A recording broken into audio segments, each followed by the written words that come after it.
Bom dia, pessoal! Então vamos hoje para a nossa primeira aula, uma revisão de conceitos de linguagem de programação em C e algoritmos. Então a gente vai começar dando uma breve revisada no que é um algoritmo, né? Um algoritmo é basicamente, a gente pode fazer uma analogia a uma receita de bolo, onde a gente tem uma sequência de passos que vão gerar um resultado determinado. É mais ou menos essa ideia do algoritmo, só que o que a gente vai estar trabalhando e usando é informação, são dados de diferentes maneiras, né? Geralmente a gente vai chamar isso de entradas do nosso algoritmo, são dados, variáveis, informações, arquivos.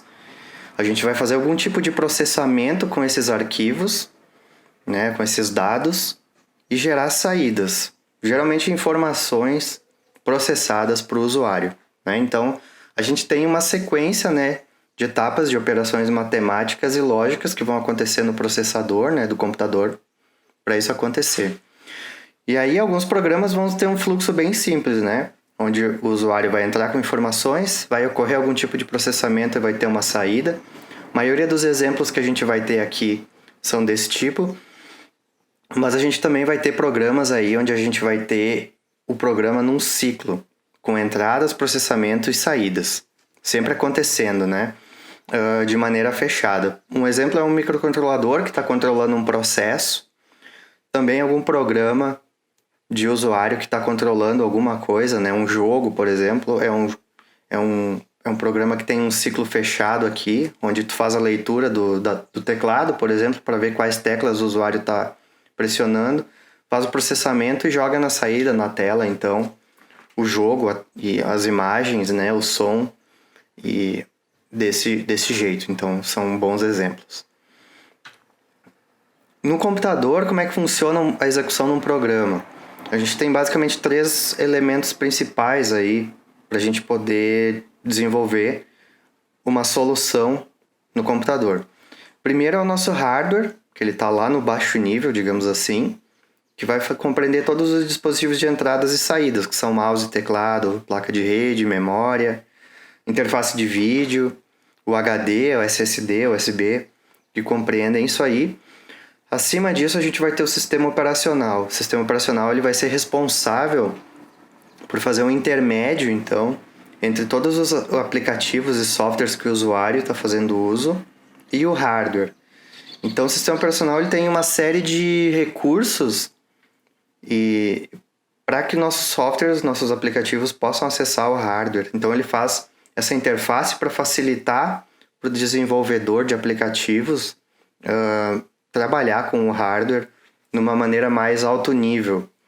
Então, por exemplo, o sistema operacional ele tem drivers também que vão adaptar o funcionamento do sistema a cada hardware específico, né? E alguns exemplos aí, então, de sistemas operacionais que a gente tem hoje são Windows, Linux, Ubuntu, Android, e todos eles vão fazer esse intermédio. E lá em cima a gente tem os softwares que o usuário vai executar ou vai criar. São os programas de usuário, Word, Paint, Chrome, Media Player, enfim, qualquer um aí que vocês pensarem, que eles vão conversar com o sistema operacional para solicitar recursos, para solicitar acesso ao hardware e o sistema operacional que vai fazer esse intermédio então. Então vocês têm que pensar que a gente vai estar sempre trabalhando aqui em cima, tá? Com funções e recursos que vão fazer uma comunicação com o sistema operacional e daí para baixo é a responsabilidade dele.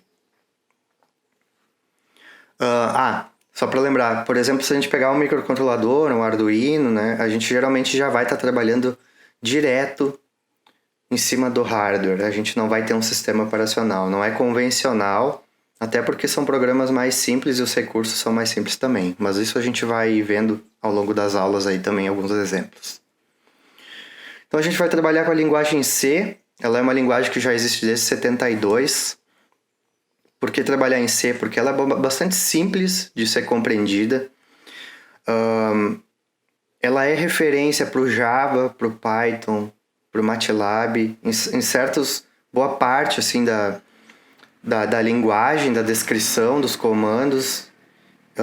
Funciona também nos outros, então sabendo o C mais ou menos a gente consegue desenvolver as demais linguagens e compreender elas, apesar de terem algumas diferenças, óbvio. Ela é bastante portável, quer dizer que a gente consegue pegar o mesmo código que a gente pensou em executar no Windows, fazer ele rodar no Linux, no Ubuntu, só usando um outro compilador ali para fazer os ajustes, né? Depois ela sofreu uma evolução que é o C++, que é com recursos de orientação a objetos. E hoje a gente tem também a versão C99, se eu não me engano é a última padronização de 99. E teve a primeira padronização oficial, que é o ANSI-C de 83. Esse ANSI-C ele é importante porque ele também compreende uma biblioteca padrão, uma série de funcionalidades que são padronizadas no compilador. Então, a função printf, por exemplo, ela vai estar disponível de diferentes maneiras para cada compilador, para cada hardware. Mas é uma série de funcionalidades já, de funções prontas que a gente pode utilizar. Então a gente vai acabar usando algumas dessas funções ao longo daí das aulas. Então ela é uma linguagem, o C, né? Uma linguagem de médio nível. Isso quer dizer que o que a gente faz, o programa, ele vai ser traduzido pelo compilador numa linguagem assembly, que é a linguagem que os processadores compreendem. É uma linguagem que tem instruções de soma, instruções de subtração, instruções de condicionais, de saltos. E o C, então, ele é convertido para essa linguagem de processador. Por isso ele é bastante rápido em relação a outras linguagens, por exemplo, o Java, que o Java é uma linguagem que tem que executar em cima de uma plataforma, ainda em cima do sistema operacional. Outras vantagens do C, né, é programação estruturada e modular. Isso quer dizer que a gente consegue criar funções e reaproveitar elas. Ela é simples e portável. O código nativo, quando você fala código nativo, está se falando de assembly. Ele é bastante eficiente, bastante rápido. Porém, ela é uma linguagem que tu tem que ter um certo cuidado na hora de escrever, para não esquecer de abrir e fechar parênteses, chaves. Lembrar sempre de botar ponto e vírgula ao final das instruções, né? Então tem que ser bastante cuidadoso na hora de escrever para conseguir depois rastrear eventuais problemas que a gente tenha aí na programação. Então tá. Para criar um programa em C, pessoal, a gente precisa dois recursos principais. Primeiro, um editor de texto, ou no caso aqui a gente vai usar uma IDE, que é uma interface de desenvolvimento, tá? A gente vai usar o DevC++, mas como outros exemplos a gente tem o Visual C, o NetBeans, o Eclipse que a gente pode usar. Esse código-fonte em forma de texto, em forma de arquivo .c.h, ele vai ser passado para um compilador. E esse compilador ele tem a função, então, de converter esse código-fonte que a gente escreveu em objetos.o, que são já arquivos binários traduzidos para a linguagem assembly, tá? E dentro do compilador, dentro da suíte de ferramentas do compilador, vai ter o linker, que o linker ele vai ser responsável então por pegar todas as bibliotecas e funções que a gente já tem e juntar elas num arquivo executável que vai ser o nosso programa final. Então o que acontece? O compilador linker que a gente vai utilizar é o TDM-GCC, que é um compilador de código aberto, que ele serve para compilar programas para o Windows.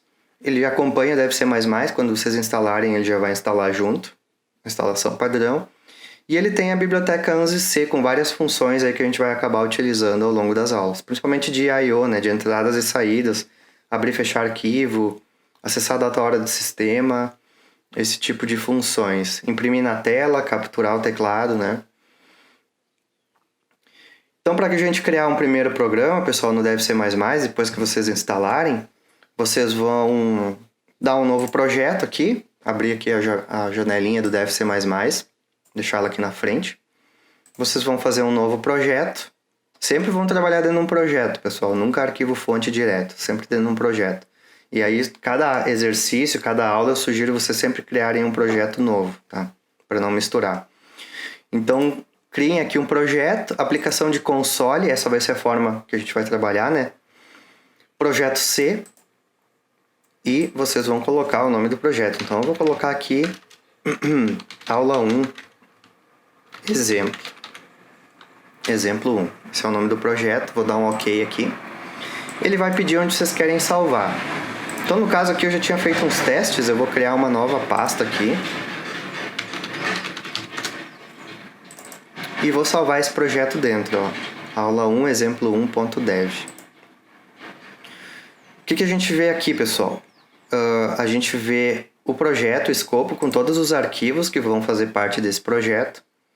O arquivo que ele criou automaticamente é o main.c, que está aberto aqui. Então, ele já criou um arquivo main. É um cabeçalho básico, né, para a gente começar a fazer um programa. A gente sempre vai começar disso aqui. Bom, aí o importante é vocês salvarem aqui esse main, tá? O que acontece? A gente não precisa salvar como main.c. Quando a gente compilar o projeto, o próprio compilador, o ambiente aqui, vai procurar dentro dos arquivos do projeto onde é que tem uma função int main nesse formato aqui. Essa é a função onde o programa vai começar, tá? Como a gente vai fazer vários exemplos, eu não vou deixar main.c, porque se eu abrir um outro projeto depois, ele vai ficar com main.c de novo. Então, eu já vou deixar com o mesmo nome da aula de hoje. Aula 1, exemplo 1. Reparem que ele vai salvar como .c, né? Que é o arquivo onde a gente tem o código fonte em C do nosso programa. Então tá aí, ó, salvou e tá aqui mostrando o arquivo do projeto. Para compilar, pessoal, vocês podem usar o F9 para executar F10, para compilar e executar o F11. Então eu vou compilar aqui o F9. Vocês vão ver que ele vai abrir o registro aqui, ó, do compilador para mostrar se teve problemas de compilação. Então aqui vocês vão sempre saber se o programa de vocês compilou teve algum erro, tá? Basicamente é isso. Se vocês quiserem executar então F10 ou compilar e executar F11, ele vai executar o programa aqui. Por enquanto não está fazendo nada, né? Então não muda nada. Vamos adiante. Então, primeiro programa, vamos entender a estrutura básica de um programa. Ele vai ter uma série de includes, que são inclusões a bibliotecas de funções padrão. No caso aqui a gente está incluindo stdio.h e stdlib.h. Elas são funções aí que vão permitir que a gente faça principalmente acesso ao hardware. Capturar o teclado, exibir, imprimir na tela, né, print, abrir arquivo, fechar arquivo. Então elas sempre vão estar presentes, geralmente no cabeçalho. É a primeira coisa que a gente faz no programa é incluir as bibliotecas que a gente vai usar. E o método principal, que é o método main, onde o programa vai começar. O que acontece aqui, pessoal, nessa linha? Aqui a gente está declarando, então, a função main. Ela recebe dois argumentos, dois parâmetros, que são int argc e char argv. Não sei se nos exemplos a gente vai usar isso aqui, tá? Mas caso o usuário chamasse por linha de comando esse programa, ele poderia passar alguns parâmetros, né? Além do nome do programa na hora de executar, e esses parâmetros são puxados para dentro da execução. Então a gente conseguiria passar aqui números, texto, alguma mensagem que vai determinar o comportamento do programa. Mas não é o nosso caso aqui. O que mais tem no método main, pessoal? Dentro das chaves vai ter a sequência dos comandos, então, que a gente quer executar, né? E, teoricamente, se é uma função que tem int aqui na frente, quer dizer que a gente precisa retornar um número para ela. No caso aqui, nesse exemplo, o cara não botou aqui para retornar nenhum valor. Mas a gente pode retornar um valor 0, 1, 2, qualquer valor inteiro. Que isso, quando o programa terminar de executar, então, ou ser encerrado, vai voltar, então, pro prompt ou para quem chamou esse programa, tá?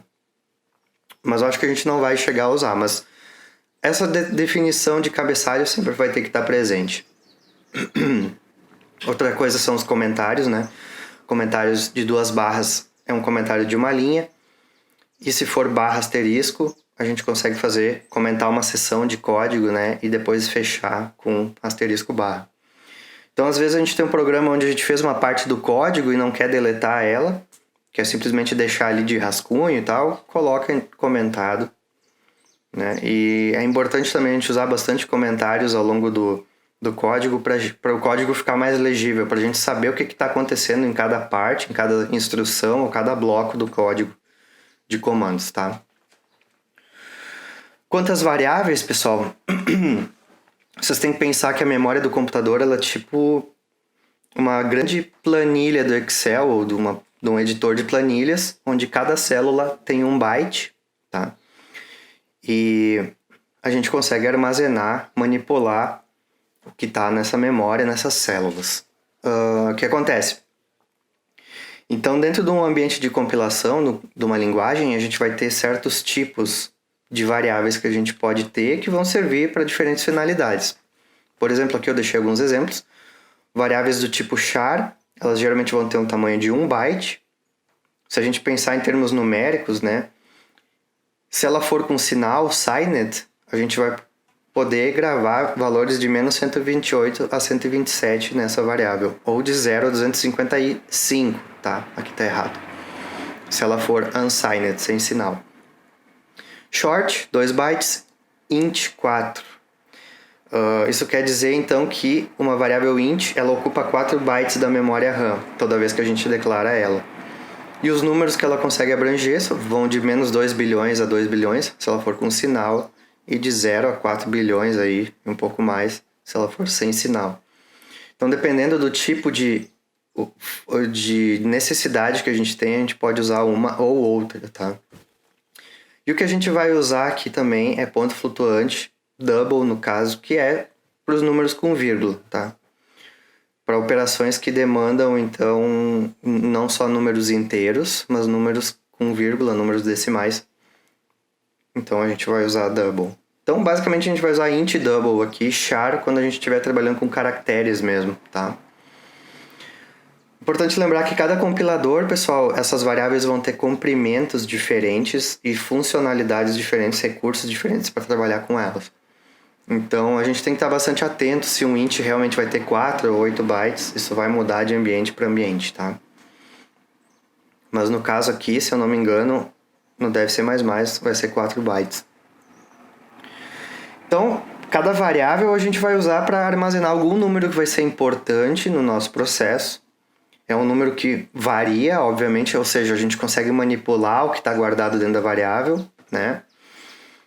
E então a primeira dica que eu dou, sempre que a gente criar uma variável, criem nomes para elas, né? Que o nome é uma coisa que a variável vai ter que ter, que seja legível, que seja compreensível o que quer dizer, a finalidade daquela variável.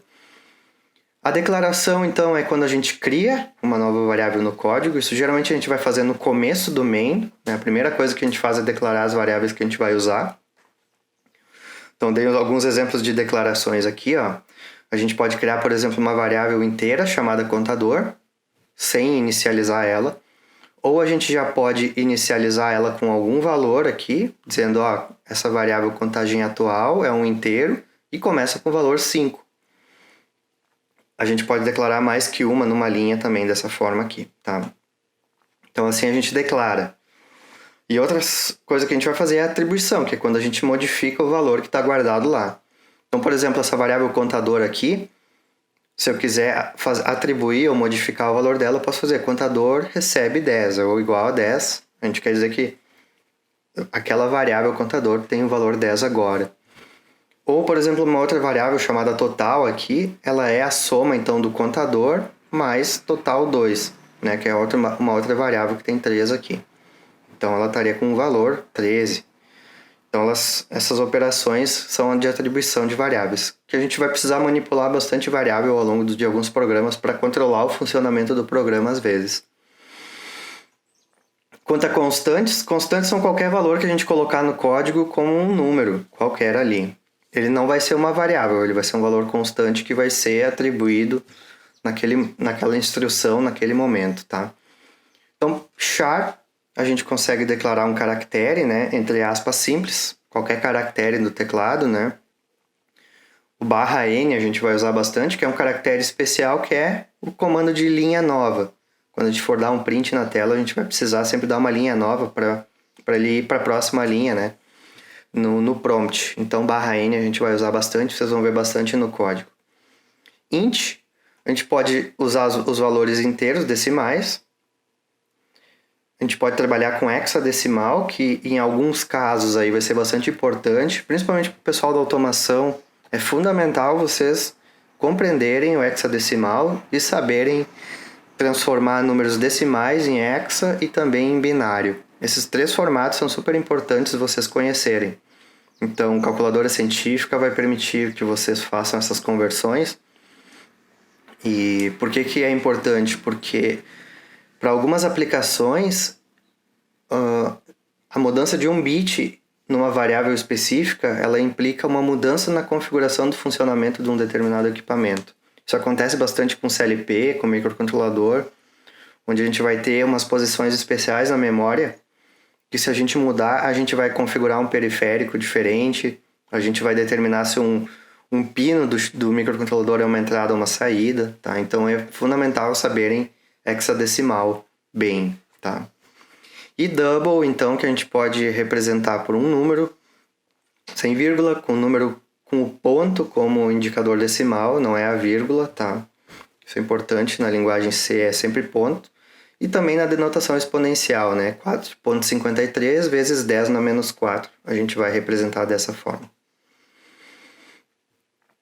Definições, a outra coisa importante que a gente vai fazer, que a gente é a diretiva de compiladora que define, que a gente vai definir aqui uma determinada descrição e um número. O que isso aqui significa lá no começo do código, tá, pessoal? Que toda vez que tiver esse número de repetições no código, ele vai ser substituído ao compilar por esse valor 10 aqui. Isso é importante porque em alguns programas a gente vai ter uma série de operações que elas dependem de um valor, por exemplo 10 aqui, que ele representa alguma coisa no nosso programa. Se a gente não fizer essas definições, primeiro que toda vez que a gente for usar, a gente vai ter que deixar 10 aqui, né? E se a gente resolver mudar para 12, a gente vai ter que percorrer todo o código e trocar o 10 pelo 12. Se a gente faz um define e usa só essa definição, dessa descrição ao longo do código, se a gente precisar mudar de 10 para 12, a gente só muda aqui e o código vai se atualizar sozinho. Então vocês vão ver bastante define aí em alguns exemplos, tá? Isso é para facilitar e tornar o código legível. Essa questão do código ser legível é fundamental, gente, para a gente poder reaproveitar os códigos ao longo da nossa vida aí, à medida que a gente for fazendo. As operações matemáticas, tá? Soma, subtração, a gente vai usar multiplicação, divisão e resto de divisão a gente também vai usar. Como é que a gente utiliza? Bom, uma variável x aqui, x vai ser igual a vezes b mais c. Importante vocês lembrarem da precedência das operações. Eu não sei se tem um slide sobre isso, mas tem um slide. Mas então a gente vai fazer as operações dessa forma. Vocês podem usar parênteses para colocar em evidência alguma parte dessa operação matemática. Outra coisa importante que vocês podem fazer, ou eventualmente vocês vão ver nos códigos, é, por exemplo, aqui, ó, y mais igual a a. Isso quer dizer que eu estou pegando y e guardando em y o valor de y mais a soma dos dois. Tá? Então isso pode acontecer em alguns exemplos, vocês verem esse mais igual, bem como dividido igual vezes igual, que quer dizer aqui no caso y dividido igual por 10 é a mesma coisa que y igual a y dividido por 10. Tá? Então isso vocês vão ver. Outra coisa que a gente vai ver e vai precisar é as operações de incremento e decremento de variáveis. Mais e menos. Então, por exemplo, o y aqui, se eu botar mais do lado dele, ele vai incrementar o valor de y em 1. Então, se tiver em 0, vai para 1, tá? E x aqui, menos, então vai subtrair 1 da variável x. Outras operações que a gente vai precisar são as relacionais, que são as de comparação, né? Para comparar uma variável com outra ou uma variável com um determinado número ou constante. Que vão ser maior ou igual, sempre dois iguais, né? Porque um igual só é atribuição de variável, então não vai funcionar. Diferente, menor ou igual, menor, tá? Então, por exemplo, num if aqui, se x igual a 8, se essa condição for verdadeira, essa seção do código vai executar. Se essa condição for falsa, ou seja, x for diferente de 8, essa seção do código que vai executar, o else, tá? Então a gente vai usar bastante essas operações. E aí, em alguns casos a gente vai precisar de operações lógicas para juntar mais que uma comparação relacional.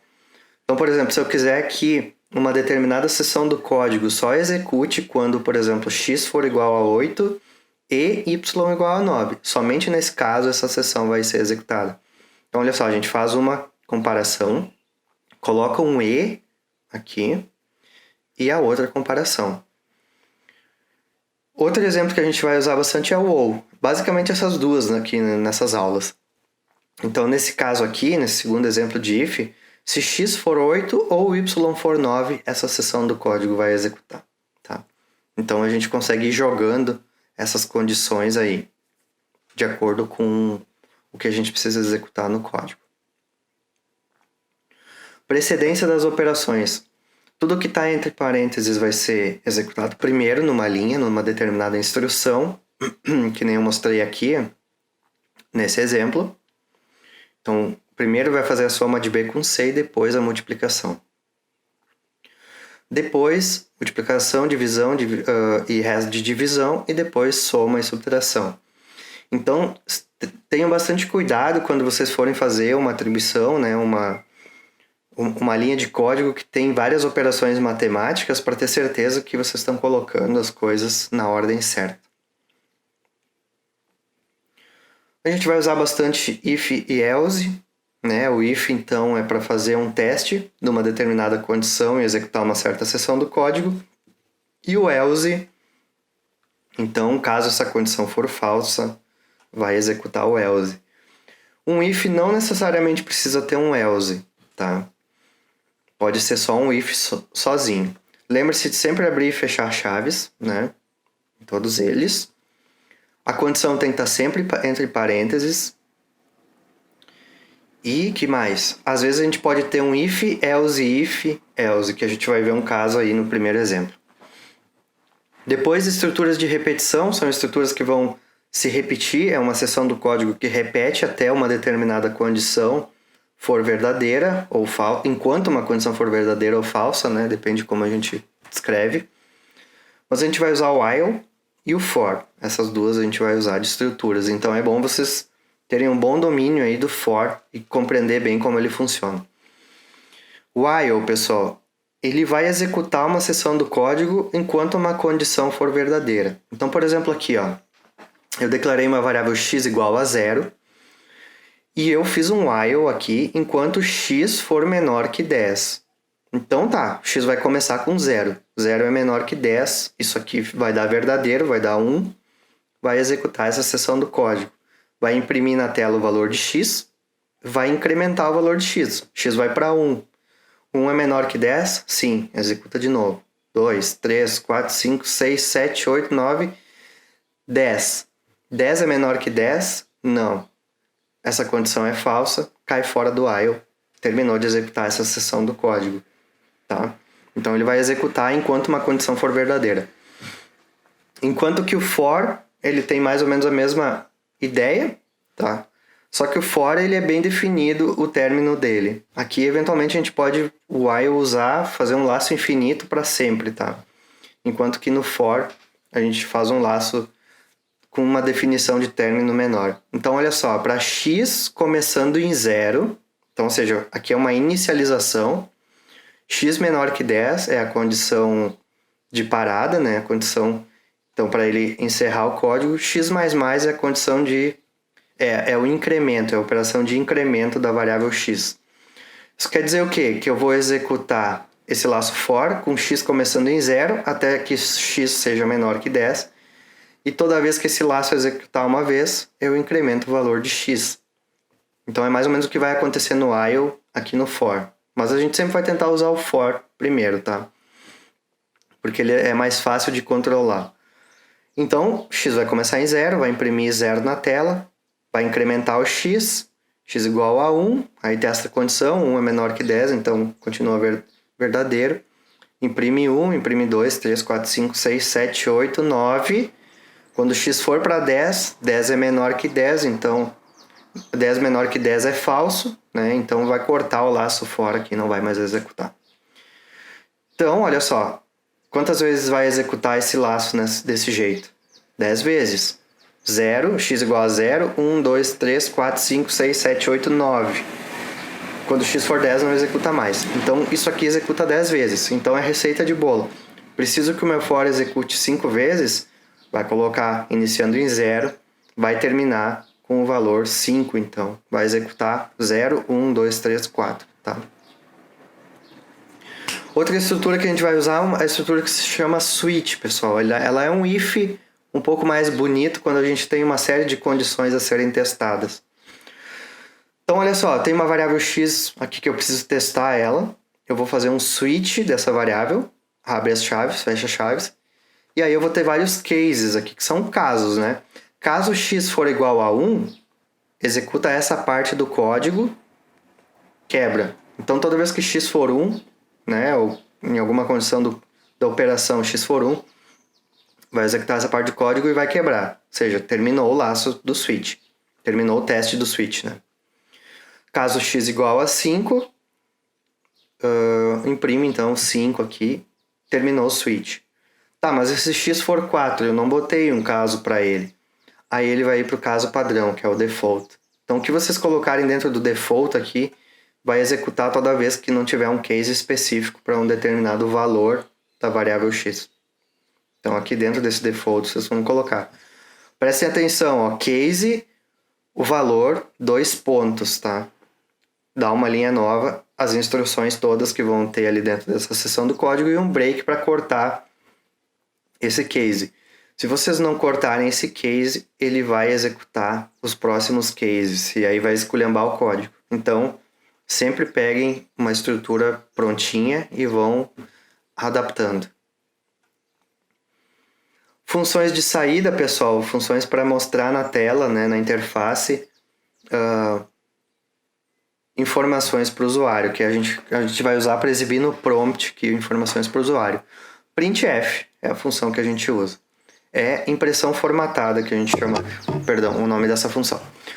Então, printf sempre vai abrir parênteses, fechar parênteses, entre aspas duplas, então, um texto que a gente quer imprimir na tela. Então, x vale 1, por exemplo, é o texto que pode aparecer na tela. Reparem que eu dei um /n aqui para dar uma linha nova. Sempre importante dar um /n.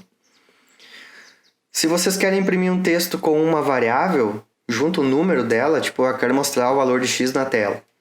Então, vocês vão dar um printf, vão abrir as aspas duplas, escrever um texto e olha só, o porcentagem D aqui é para informar que eu quero imprimir um número inteiro na tela. Fecho as aspas, vírgula, passo qual é a variável que eu quero exibir na tela. Então, essa vai ser sempre a estrutura. Dentro das aspas duplas, o texto e uma informação de como ele vai ser apresentado, como uma possível variável vai ser apresentada e na sequência as variáveis, então. Então, aqui o exemplo de imprimir várias variáveis, por exemplo, y e x, tá? Vou dar um printf, aspas duplas, x vale tanto, ó, digo aqui que vai imprimir o valor de uma variável, y vale outra variável, porcentagem d de novo, /n, fecha as aspas, vírgula, passo as duas variáveis como parâmetros, tá? Então, sempre vai ser nesse formato que a gente vai trabalhar com o printf. O que acontece, pessoal? Porcentagem d dentro do printf vai servir para a gente imprimir números do tipo int, do número inteiro, tá? O que eu posso fazer de interessante? Às vezes, por exemplo, eu quero imprimir um número com 5 casas. Eu posso botar um 5 aqui, que na hora de imprimir na tela, ele vai reservar um espacinho ali, vai dar 2 espaços, para sempre garantir que a variável vai ter no mínimo 5 caracteres, tá? Ou porcentagem 0,5, que eu quero dizer que eu quero preencher com zeros esse número. Para variáveis do tipo ponto flutuante, float, a gente vai usar /f, tá? Então, por exemplo, tem um double D aqui, 3.1415. Eu vou dar um printf /f e passar o double. No caso também a gente vai usar /lf, que não está aqui no slide, mas para double o ideal é usar /lf nesse compilador.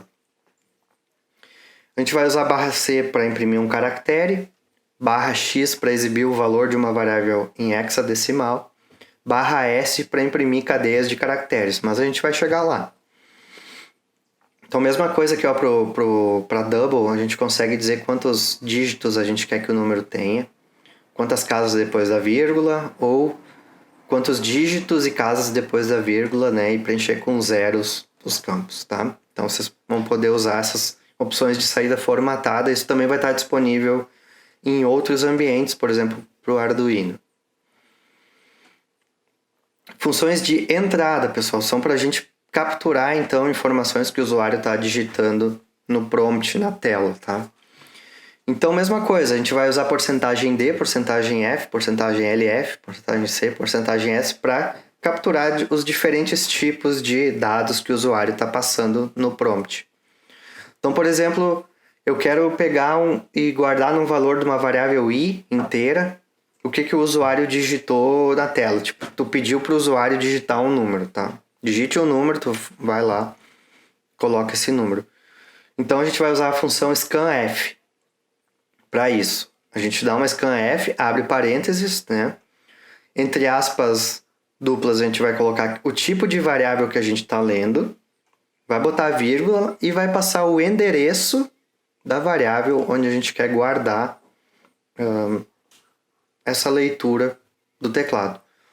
Seria mais ou menos, se a gente pensar no editor de planilha, tu dá uma função e dizer em qual célula dessa planilha tu quer guardar essa variável, esse dado que está chegando, tá?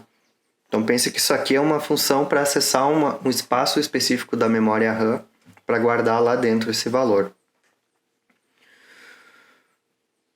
E aí, por exemplo, para um char nome, se eu quiser uma cadeia de caracteres, né? Eu posso declarar uma cadeia de caracteres aqui, nome, com 25 posições, 25 espaços, e dar um scanf, então, dar essa string e passar o nome aqui, né? Dessa cadeia, ou o endereço da primeira posição dessa cadeia. Então, isso vai permitir que eu salve um texto, um nome, qualquer coisa que o usuário digitar. Então, a gente vai usar bastante scanf para pegar dados do usuário. Então, temos as funções, que a gente também vai precisar. Nos primeiros exemplos, talvez não, mas mais adiante, alguns exercícios vão demandar isso. Em alguns casos, pessoal, a gente vai ter um programa que, seguidamente, a gente vai ter que repetir algum bloco do código. E aí, ao invés de pegar o código e ficar repetindo, copiando e colando essas operações, a gente pode fazer uma função que a gente chama toda vez que precisar executar uma determinada seção do código. Isso aí tem a ver com aquela questão da modularidade, tu criar funções mais genéricas que tu possa usar várias vezes ao longo dos teus projetos. Então a gente vai ter 3 tipos: funções simples, funções com parâmetros e funções com retorno. Vou dar um exemplo de cada uma agora. Mas primeiro a gente tem que ver a estrutura básica de funções, que é a seguinte, ó. Toda função, ela primeiro vai ter um protótipo que a gente tem que declarar no começo do código, depois lá dos includes, dos defines, que é para informar o compilador, ó, vai existir uma função chamada exibe mensagem do tipo void, que não retorna valor. É só isso, né? A função, se tiver algum parâmetro, alguma variável que vai ser passada, a gente coloca aqui dentro. E isso. Depois, esse é o protótipo. Depois tem a declaração, que é onde a gente vai realmente implementar, botar todas as instruções que essa função vai ter. Ela vai ser como? Void exibe mensagem, né? Igual aqui a estrutura do protótipo, só que vai ter as chaves para abrir e fechar essa função e as instruções todas lá dentro que essa função vai executar. Outra coisa vai ser a chamada da função, que é ao longo do nosso código quando a gente vai querer usar efetivamente aquela função e vai chamar ela. Então, no caso lá, pode ser dentro do main, a gente vai chamar a função exibe mensagem. Quando a gente chamar essa função, o código vai pular para essa seção aqui da declaração e vai executar o que está aqui dentro. Vai executar e vai voltar para cá. Então, é um pulo, né? Ele pula, executa a função e volta. Então lembre-se, a gente sempre vai fazer os protótipos, depois a declaração e depois usar a função. Depois a gente vê como isso fica no código. Mas aqui tem um exemplo, tá?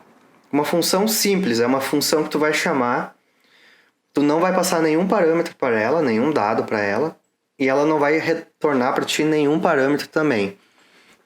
Então aqui no caso, esse código, a gente tem o main aqui, né, onde a gente vai fazer a chamada, a declaração de uma função, o protótipo. Então, ó, o protótipo dessa função é exibe mensagem. A declaração, a gente vai fazer um printf aqui, hello world. Então, toda vez que eu der um exibe mensagem, eu chamar essa função, ele vai imprimir hello world na tela.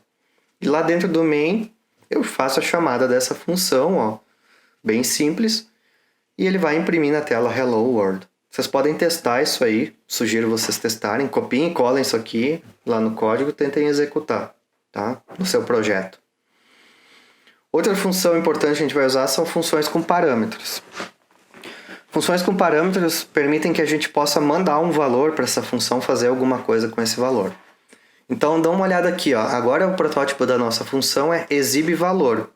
E eu estou passando para ela um valor inteiro, chamado valor, que vai ter um número que o usuário vai passar na chamada da função.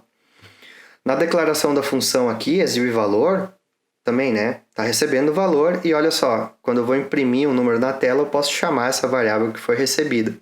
Então, o valor vai armazenar o número que a gente passar como parâmetro e vai poder manipular, fazer alguma operação com esse valor.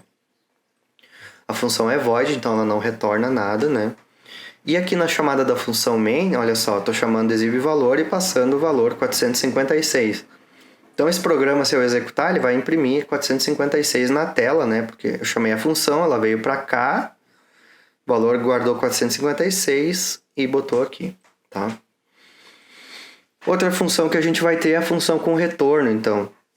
Essa função, ela precisa retornar alguma coisa. Então, ela tem que retornar um inteiro, um char, um ponteiro, que a gente vai ver lá pra frente também. Então, olha só, essa função calcula a área. Ela pode calcular a área, por exemplo, de um retângulo, tá? Ela recebe dois valores, a base e a altura desse retângulo. Dois inteiros com esses valores. Na declaração aqui, ó, ela precisa retornar um valor, porque ela é do tipo int, ó.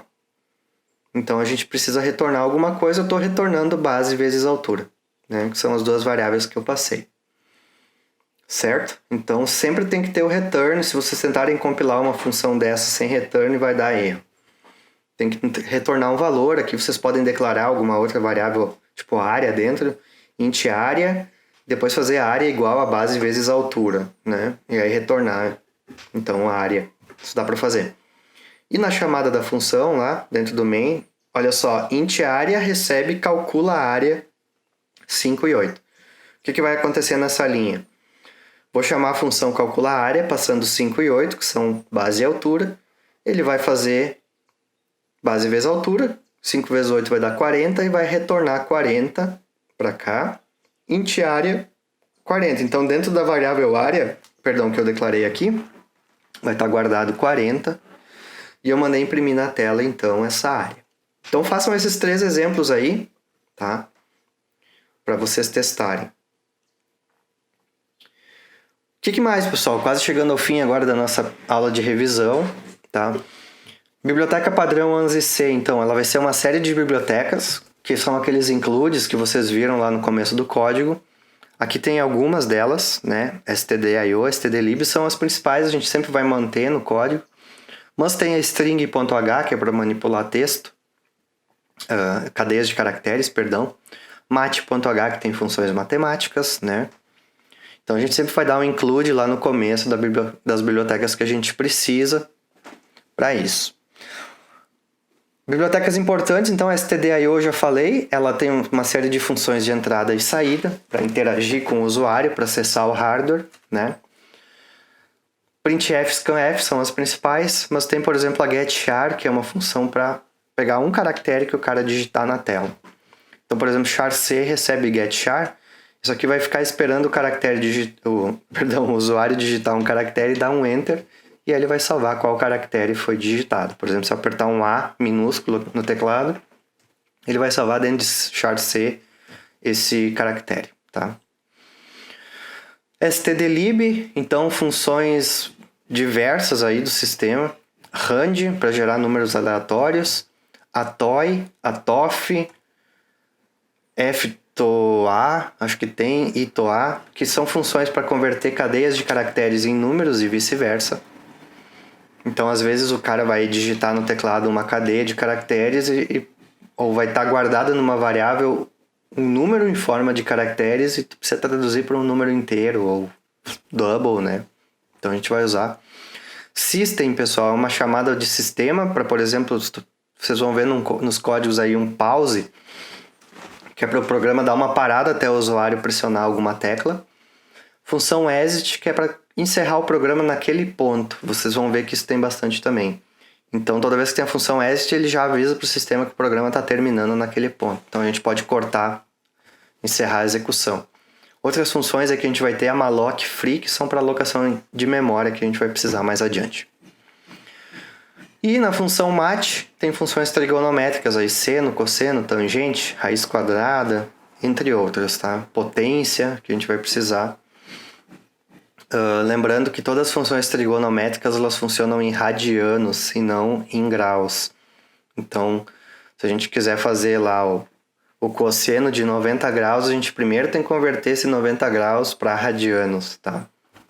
E aí tem a funçãozinha ali, ó. É π vezes o valor em graus dividido por 180. Tá? Acho até tem funções para converter de graus para radianos automaticamente, mas enfim. O que acontece? Ó, essas funções elas vão sempre ter um retorno, né? Então, cosseno de x, a gente vai chamar a função cosseno com esse valor e ela vai devolver, então, e a gente vai guardar numa outra variável, y aqui, o cosseno. Outras funções é que a gente vai usar eventualmente a função sleep da biblioteca windows.h, uma biblioteca que tem dentro do compilador, mas ela não é padrão, que é para a gente fazer pausas na execução do código de um tempo pré-determinado. Então, por exemplo, essa função sleep com S maiúsculo, cuidado isso, 1000, significa uma pausa de 1000 milissegundos no código. Alguns programas, quando a gente está executando dentro de um while, dentro de um laço de execução, às vezes a gente quer que ele execute a cada segundo, a cada meio segundo, então a gente vai precisar dessa função aí também. A cone, o .h, também não é padrão, mas ela tem uma função interessante que é o kbhit, que caso o programa esteja sendo executado e o cara aperte uma tecla ali sem querer ou aperte uma tecla, essa função kbhit ela retorna 1 se foi pressionado alguma tecla e 0 se não. É como se guardasse num buffer, né? Numa memória especial quais teclas o cara pressionou e depois tu pode acessar essas teclas, tá? Então, eventualmente a gente vai precisar do kbhit. Então, vou fazer com vocês um primeiro exemplo, pessoal, de um programa, tá?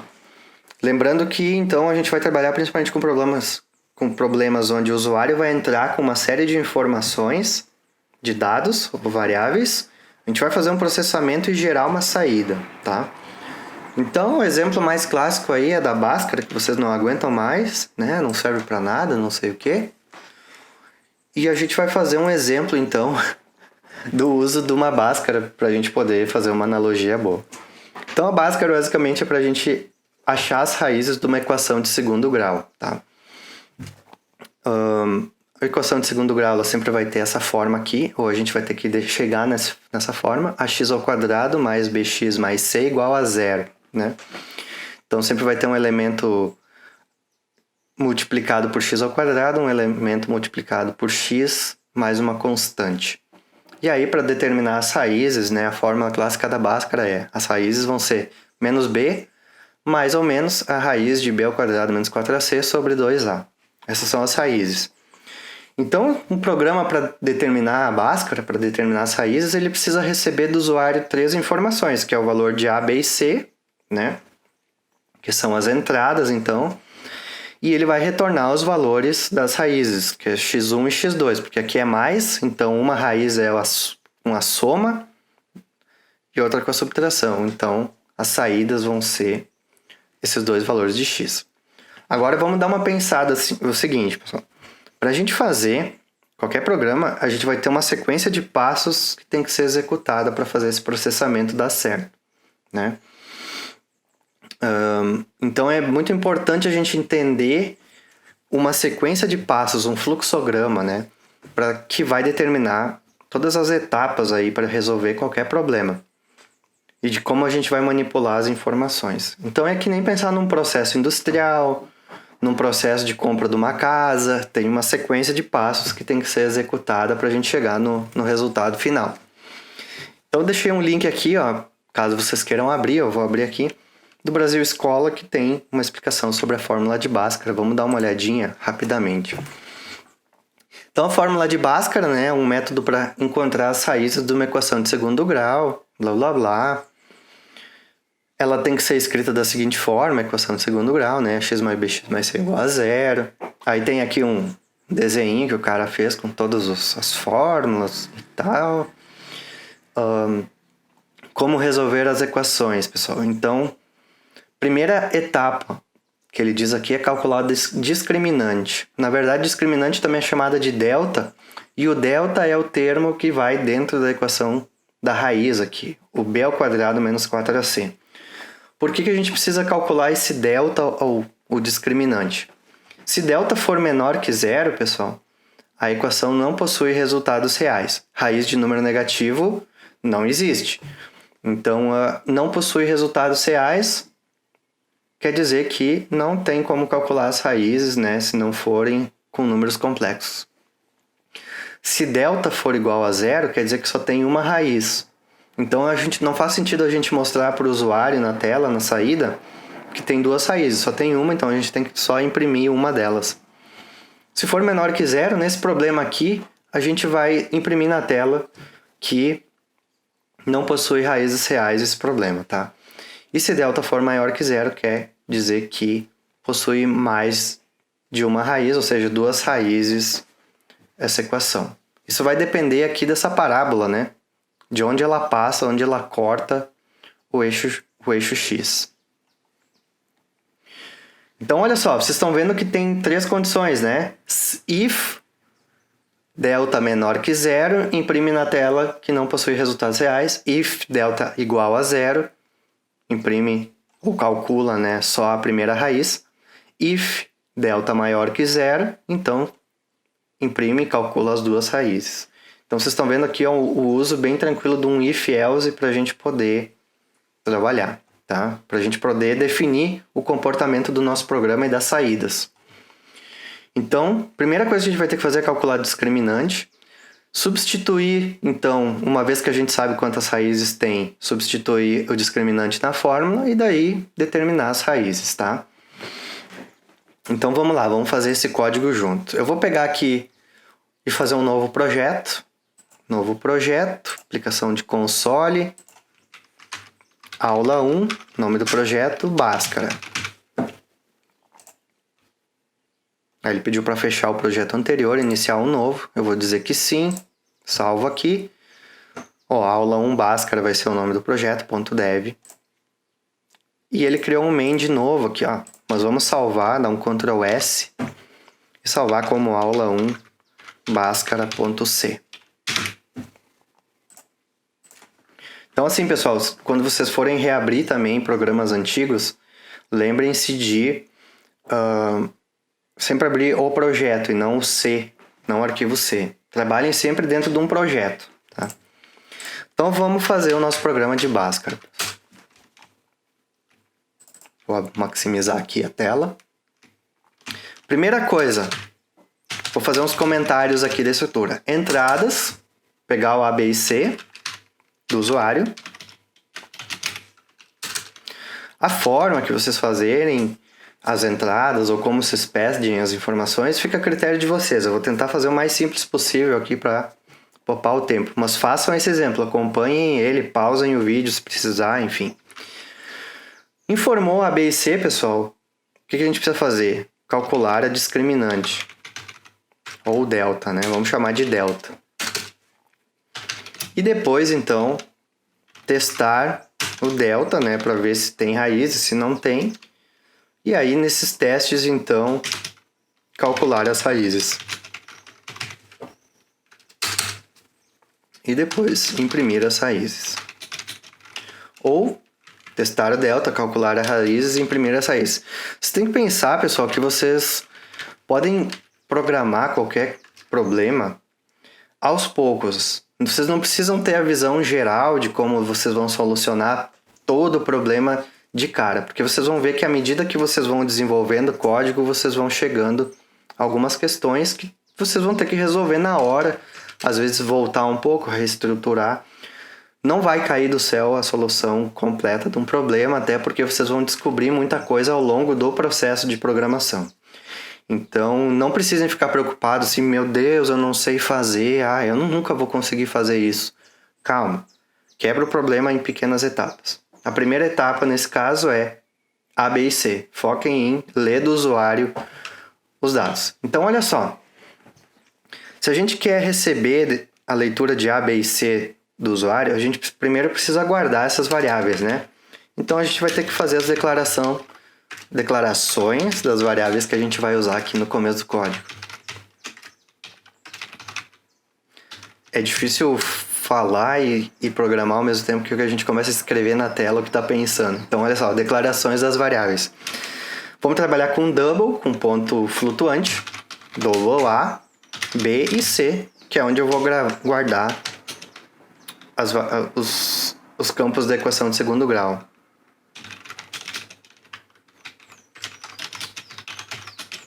E eu vou lá agora e fazer a leitura das entradas. Então eu vou fazer assim, ó. Eu vou dar um printf na tela. Reparem que o dev até mostra aqui, né, uma declaração de como é, mas isso aqui, para entender, é muito ruim. Não ajuda muito. Então, printf, eu vou pedir para o usuário, digite os coeficientes, sei lá se chama assim, né, mas vamos lá, A, B e C. Barra N. Mandei imprimir na tela isso. E aí, qual é a função então para fazer leitura? Scanf. Então vou dar um scanf. Vou dizer qual é o tipo de variável que eu quero ler. Primeiro eu quero ler a variável A, LF. LF porque é double, tá? Então se atentem a isso, não é só F. LF, endereço de A. Ou seja, eu estou dizendo uma instrução aqui de leitura, leia da entrada do prompt um número double e guarde no endereço, na posição onde essa variável está na memória RAM. Tá? Ponto e vírgula, não esqueça do ponto e vírgula no final sempre, senão isso vai dar problema. Agora eu posso repetir essa instrução scanf para o B e para o C. Então, com isso, eu li as entradas A, B e C do usuário. Ele vai entrar com um número, né, que vai ser transformado, então, em ponto flutuante. Para ter certeza que a minha leitura deu certo, eu vou imprimir na tela os valores de A, B e C. Eu vou colocar assim, ó, A, porcentagem LF, quer dizer que eu quero imprimir o valor de A.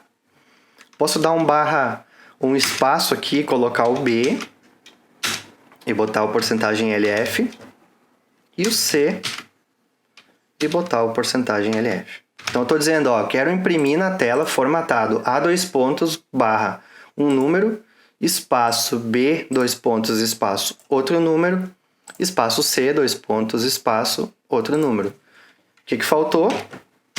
Passar as variáveis que eu quero exibir na tela. A, B e C.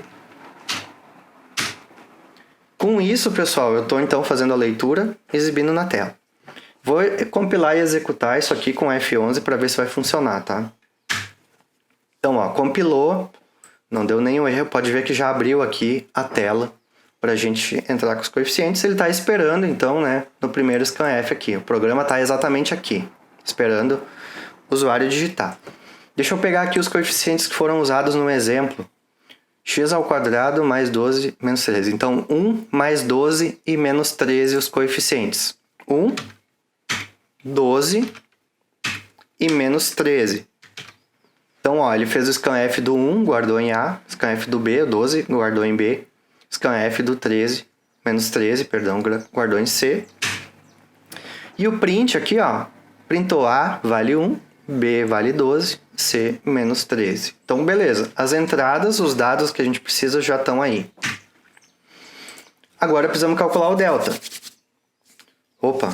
Então a gente precisa criar uma variável delta aqui para a gente guardar esse valor, né? Para poder trabalhar e manipular ele. Então crio uma variável delta aqui, venho para cá e faço delta é...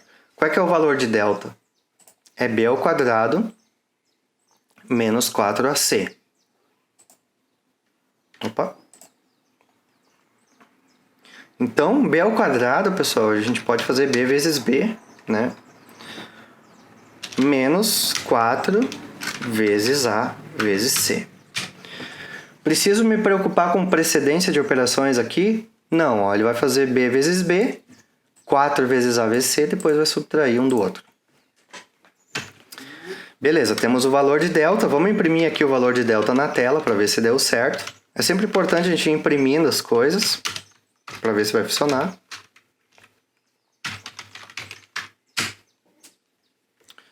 Muito bem. Vamos ver, compilar e executar aqui. Então vamos lá. Os coeficientes eram 1, 12, menos 13. O delta, 196. Opa, aqui eu esqueci de dar uns barra N para ele dar novas linhas. Então já vou corrigir aqui, ó. Barra N, faltou aqui também. Então tá, deu 196, conforme o exemplo lá do site. 196, fechou. Então, agora a gente tem que testar o delta, né?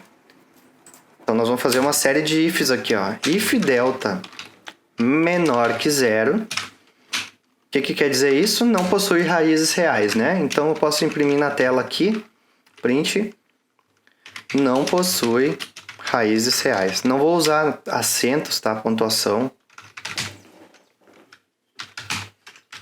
Então tá, terminou o problema. A gente não vai resolver nesse caso. Porém, a gente tem que testar ainda se delta vale zero ou se delta é maior que zero. Então olha só, eu posso fazer aqui, ó, pessoal, else, if. Então vai ter um if, vai ter um else e if para testar outra comparação. Delta igual a zero. Reparem nisso aqui, tá, pessoal? Sempre dois iguais. Nesse caso tem uma raiz, né? Então a gente precisa calcular essa raiz. Vamos fazer o seguinte, eu vou criar uma outra variável aqui, ó. Double raiz.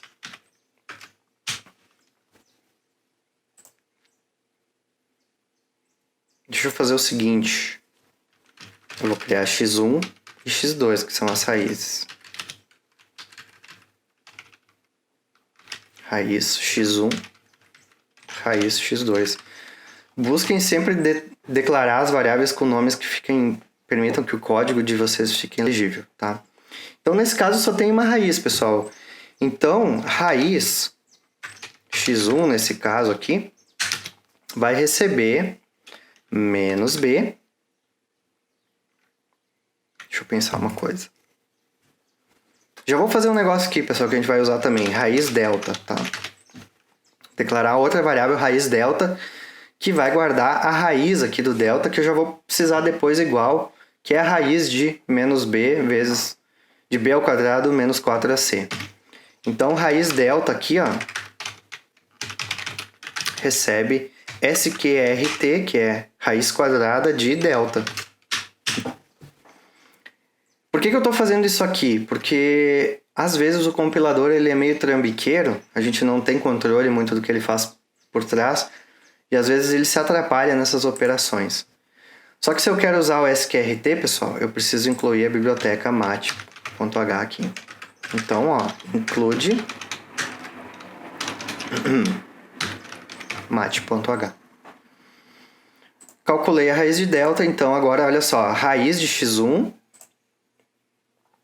é menos b mais raiz delta, que eu já calculei, dividido por 2 vezes a. Então, olha só, é menos b mais raiz delta, que eu já calculei ali em cima, dividido por 2a. Tá certo isso? Vai dar certo? Não vai dar, por causa da precedência de operações. Primeiro ele vai fazer essa divisão aqui, ó, raiz delta dividido por 2a, e depois ele vai somar isso com menos b. Então, eu preciso colocar menos b mais 4 raiz de delta em evidência. Depois fazer 2 vezes a. Até se vocês quiserem garantir, podem botar 2 vezes a também entre parênteses, tá? E aí eu imprimo isso aqui na tela. Então, printf. Só tem uma raiz. Eu imprimo ela, porcentagem LF, e boto aqui raiz x1. E else aqui, então, vai ser quando tem duas raízes. O que eu vou ter que fazer? Calcular essa mesma coisa aqui e calcular a raiz x2, que vai ser menos b menos raiz delta sobre 2a, tá? Então, eu imprimo duas raízes aqui. LF e porcentagem LF. Aqui esqueci de dar um barra N, já vou botar aqui. Vocês veem que eu vou programando e vou lembrando de coisas assim que eu esqueci de fazer ao longo do tempo, tá? Então não se assustem. Então tá, pessoal, calculei as duas raízes e mandei imprimir na tela, que foi essa parte aqui do código, né? E eu acho que o nosso programa tá pronto. Tomara que dê certo, que o compilador nos ajude, às vezes ele apronta, mas isso a gente tem que ir lidando. Eu poderia, pessoal, ter feito tudo numa linha, todos esses cálculos aqui, colocado aqui, ó, a raiz de x1 é menos b mais a raiz de b vezes b menos 4 vezes a vezes c. Só que quando a gente põe muitas coisas, às vezes a gente esquece de uma evidência e tal, então para me manter mais didático mesmo, eu fiz bem passo a passo, tá? Então tá pronto o programa? F11, vamos dar um F9 para compilar. Compilou, vamos executar e torcer para funcionar. A, B e C, 1, 12, menos 13, delta menos 196, duas raízes, porque delta é maior que zero, né? 1 e menos 13. Fechou com o exemplo? Raízes são 1 e menos 13. Vamos executar para o outro aqui, ó, 2x² menos 16x menos 18 igual a 0. O delta vai ter que dar 400, as raízes vão ter que dar 9 e menos 1. Tá, vamos lá. Terminou esse programa, executa de novo, né? 2 menos 16 e menos 18.